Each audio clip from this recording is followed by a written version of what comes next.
Hey, let's take it higher. God told me to tell you, child, don't worry, keep it moving. If they walk out and you lose them, you just know that heaven still has your reward. A couple of years ago, I attended a women's empowerment event. That's the first time I got to meet our next guest. To hear her speak, her strength, her beauty, her courage, her spirit can captivate the entire room. She travels the world teaching us that there's still life even after trauma. She's known to many simply as the Burned Beauty. Please welcome to the show, Karli Butler. Most people know my story as an acid burn survivor, and that was extremely difficult for me to get through. But I think the biggest challenge to my faith was losing my mother traumatically when I was 22 years old and having to navigate life without a mom. So my mom committed suicide in 2005, and I don't share that with people. But for me, to become motherless overnight and then suddenly be thrown into this grown-up world of having to manage all these adult responsibilities was very, very challenging. And I'd always ask God why he would leave me out there cold, like to figure things out for myself.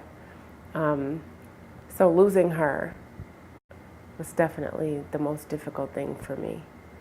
But following her death, that trauma kind of informed the choices that I made thereafter, and that's how I think I got into my situation with my ex-boyfriend, and it was because of him that I was kidnapped and assaulted with acid. So when I was burned, I literally fell apart and would cry asking God why this happened to me, and I would wonder what would happen if she would have just shot me instead. And there were times when I thought that God failed me, and I was like, what am I here for? What's my purpose? And being faced with that challenge and then finding the positive things, it actually strengthened my faith and made me believe more in God and overcoming. When I was recovering from my acid burns, my dad was my number one supporter. Even when I was feeling like I looked like a monster, my life was over, my dad made sure to tell me how special I was every day. It's like, this is just a day. Life is going to get better. You're still you. And that really gave me the confidence to keep going and to remember that it's not about how I look. It's how I feel and how I treat other people and what I give to the world. So my dad has always been a number one supporter for me.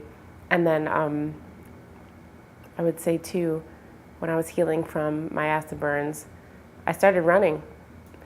So I trained for the Chicago Marathon, which is totally crazy. I don't even know what I was thinking, but by me focusing on that big goal, it's like I had something to look forward to. And when I was running, I could inflict pain on my body on my terms because I was still healing. And by doing that, I felt so good. And when I did run the marathon, I felt like a boss. Like, if I can do this, anybody can do it. I can do anything.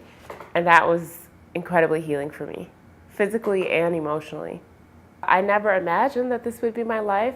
I had a totally different plan for myself, but somehow God has led me on this magical journey, and I'm exactly where I'm supposed to be. I would not change a single thing that's happened to me.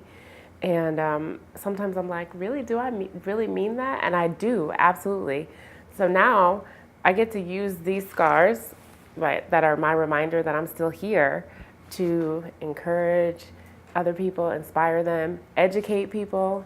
And I've met people from around the world. I'm here doing this interview. So it's just been an incredible journey to rebuild my life, but kind of incorporate this newfound purpose that I have into my everyday. Feel all the feelings. Don't try to stuff things away or numb yourself to what's happening because it'll come out later on. So cry, be sad, be angry, go through the grieving process, really feel it so that you can move on and feel something else. Sometimes it feels like it's never ending. Like, when am I going to feel better? When am I going to feel normal again? But it just takes time. And I would say hold tightly to your memories. No one can take those away from you. So remember all the good times that you shared with that person.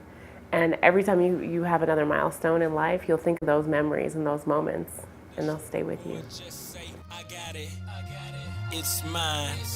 I got it. It's mine. Own it. I got it. It's mine. Declare it. I got it. It's mine. Claim it. I got it. It's mine. Speak it. I got it. It's mine. J-Hope.